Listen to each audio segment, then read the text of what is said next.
jin nuaramo la yigdu la ja la de bijo dalwin watin kokien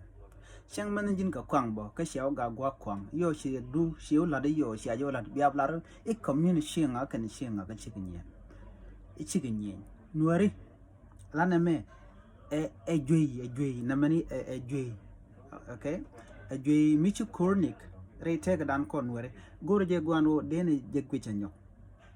Bran ba mi jeg de be chep mi chi ro de lot ko de la ka community ba je la de yo ba dal kan ideal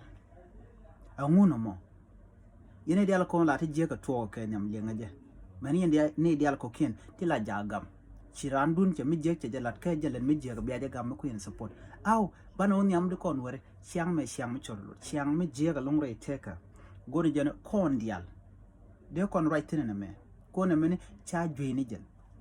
ba mi jeg ba la rada dien ba ne dial ba martin ba mi jeg la rada dien ba ne dial ba martin a changa yong kwang mi len mi chiro lot ba mat ken dial no intene dial tegten ram mom mi jeg la ngo cha gor no poinde ba ne dial communicate ba martin shagwa na me enjoy mi chi chronic mo goro ba je weekend wore chi culture na me chi culture mo gwa chi sia mo gwa re tege chana je wo